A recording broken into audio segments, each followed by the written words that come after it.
네, 저는 이제 모처럼 오늘 그 교권 회복을 위해서 여야 의원님들이 서로 머리를 맞대고 정책 질의를 하는 모습에 상당히 의미가 있는 전체회의다 이렇게 생각하고요. 또 특히 이주호 장관님과 조영 교육감님도 입장의 차이는 좀 있었습니다만은 서로의 입장이 조금 좁혀들고 있다라는 좀 긍정적인 생각을 하게 됩니다. 처음에 제가 언론 보도에서 확인한 것이 이주호 장관께서 네네. 교권의 추락이 마치 그 학생 인권 조례 때문이다라고 저는 굉장히 보도에서 참 우려를 했고, 그런 인식은 저는 교육부 장관으로서 적절한 인식이 아니다라고 저는 사실 비판해 왔는데, 아까 발언 중에 보면 학생 인권 당연히 존중받아야 된다는 말씀을 하셨어요. 네네. 네, 그러니까 이것을 학생 인권 조례와 그 교권을 연동시키게 되면 마치 국민들이 판단할 때는 학생 그 인권 조례를 강화하면 교권이 무너지고, 교권을 강화하면 학생 인권이 추락한다, 뭐 이렇게 좀 연동으로 생각한다는 것이죠. 그래서 저는 우리가 꼭 지켜야 될 거는 학생 인권도 반드시 지켜야 될 우리 대상, 교권도 우리가 반드시 보호해야 된다. 이것은 장관께서도 동의하시는 거죠? 네, 권한과 책임의 문제입니다. 그걸 상당히 그렇습니다. 조화롭게 해야 된다는 겁니다. 뭐 조용 교감께서도 아까 이제 그런 말씀을 하셨어요. 네. 권한에 대해서 많은 생각을 했지만 이제 책임에 대한 부분도 그렇습니다. 함께 고민하시겠다. 네. 그러니까 이제 이런 것들이 오늘 전체 회의를 통해서 우리가 서로의 입장을 좁혀가고 또 교권 회복을 위한 이제 노력이라고 볼 수 있는데요. 오늘 이제 많은 의원님들이 말씀하신 것이 그 학생 인권 조례에 대한 내용인데요. 저도 이제 내용을 보니까 그 내용이 매우 상식적이에요. 그리고 원론적인 얘기입니다. 이것이 확대 해석하고 뭐 이런 느낌인데, 이것이 다시 국민의 기본권도 마찬가지거든요.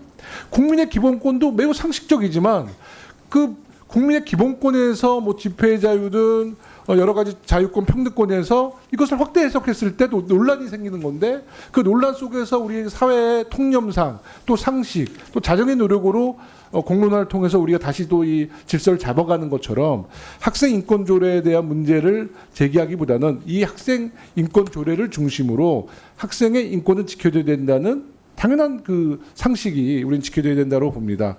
아까 존경하는 조경태 의원님께서 충남 모 중학교 3학년 교실 선생님 수업 중에 학생이 누워 있는 그 사진을 이제 공개해서 저도 뭐 충격을 받았고, 예전에 이제 보도를 통해서 확인을 했었는데요. 오늘 장관님께서 업무 보고 때 이제 그 교권을 침해하는 학생 당장 분리하겠다 그러는데요. 예를 들어서 충청남도 그 중학교 학생 같은 이런 사건이 터졌어요. 그러면 오늘 업무 보고를 근거로 따지게 되면 어떤 매뉴얼로 어떻게 분리하게 되는 겁니까?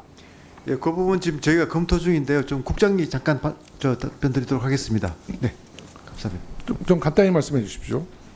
네, 그 학교 교실에서 그 선생님 그 수업 활동을 방해했기 때문에 그 학교 교실 그 이외의 곳에서 잠시 격리를 시킨다든지 이런 아니, 그러니까 방식. 어떻게 격리를 시키냐고요. 그 현장에 있는 선생님이 물리적인 것을 동원해서 격리를 하는 거예요? 아니면 교장 선생님을 호출하는 겁니까? 그 지역에 경찰이 와서 이런 구체적인 내용을 한번 얘기를 해달라는 거죠. 네, 그래서 지금 이제 8월 말까지 만들고 있는 학생 생활지도 그 고시 안에 그 내용을 담겠다는 것입니다. 그러니까 아직은 그 내용을 못 만들었다는 말씀이세요? 지금 만들어 가고 있는 과정이고요. 그러니까 아직 없다는 말씀이시죠? 네, 이런 것을 좀 구체적으로 빨리 좀 그 방향성을 좀 제시해 줬으면 좋겠고요. 네, 그렇게 하겠습니다. 지금 그 아까도 서울특별시 의회 얘기가 나왔는데, 그 국민의힘 시의회 의원님들의 다수 의원님들은 학생 인권조를 당장 폐지해야 된다, 이제 이런 입장인데, 우리 교육부 장관님 당장 폐지해야 되는데 동의 안 하시죠? 뭐 저기 페이지부터 해서 개정까지 좀 폭넓게. 아니요, 아까 말씀하신 것처럼 예. 과도한 부분이 있으면 개선할 수는 있죠. 예? 그 책임 부분을 조금 더 추가한다든지. 근데 이것을 당장 폐지해야 됩니까? 학생 인권 조례를? 뭐 다양한 의견들이 있기 때문에. 아니요, 그러니까 어떻게 개인적으로 장관의 입장은 뭐예요? 뭐 당장 폐지해야 된다? 동의하세요? 뭐 의견을 다 들어봐야 된다고 생각을 합니다. 그 또 인권 조례가 시도마다 다 또 사정이 다르기 때문에. 지금 서울시에서 서울시의회 더불어민주당의 시의원들의 그 입장은 학생 인권 조례를 존치하면서 교권 보호 조례도 지금 추진하겠다는 것이죠, 교육감님.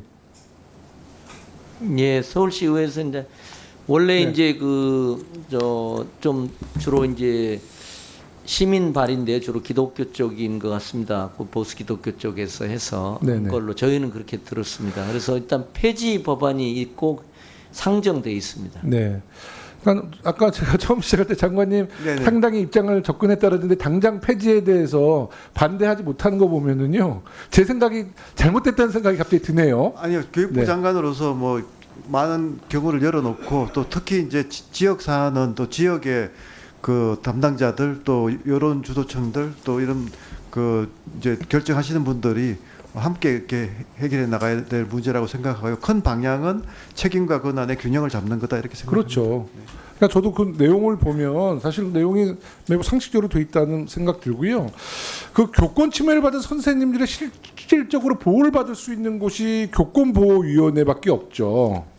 그만큼 교보위가 굉장히 중요한 역할을 하는 전담 기구인데 그 교보위가 제 역할을 못한다는 지적은 아시죠? 네. 교사들의 교권 침해 사례를 학교에 알려도 교보위가 열리지 않는 경우가 다반사라고 합니다. 한국교원단체 설문조사에 따르면 교권 침해가 발생했을 때 교보위가 개최된 것이 단 2.2%예요.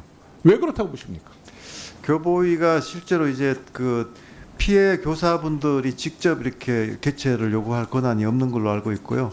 또 학교 단위에는 열리지만 교육지원청의 교보위가 지금 그 기구가 없습니다. 그래서 이제 이런 것들을 좀 개선하는 지금 법률안이 제출된 걸로 알고 있습니다. 뭐 제가 좀 들은 얘기는 교보위를 개최할 시 학교의 명예가 실추될까봐 학교장들이 개최하기를 좀 꺼린다는 얘기도 있고요. 학부모 층에서 아동학대로 맞고소할까봐 두려워해서 개최하기 어렵다는 이런 의견도 있습니다. 그보다 더 심각한 것은 교보위를 어렵사리 개최해도 심의 과정 중 오히려 교사의 태도나 진술의 신빙성 등을 따져 물어 피해 선생님들에게 오히려 인사가해를 상당히 지적이 있습니다. 이 문제에 대해서 좀그 조사를 좀 해보셨으면 좋겠어요. 예, 저희가 교보위를 좀 활성화하는 방안이 우리 지금 8월 대책 중에 지금 당길 예정입니다. 좀 의원님과 좀 상의 드려서 그 만들도록 하겠습니다. 네. 제가 마지막으로 좀 드리고 싶은 말씀이 교보위 관련 여러 지적과 우려를 해소하기 위해 현재 각급 학교의 교권보호위원회가 그 법적 지위와 목적을 제대로 달성하고 있는지에 대해서 네네네. 우리 교육부가 실태조사 좀 해주시고요. 네네. 관련 계획과 결과를 우리 의원실에 좀 전해주셨으면 좋겠습니다. 그렇게 의원실과, 해주시겠습니까? 예, 협의하도록 하겠습니다. 네네. 네. 네.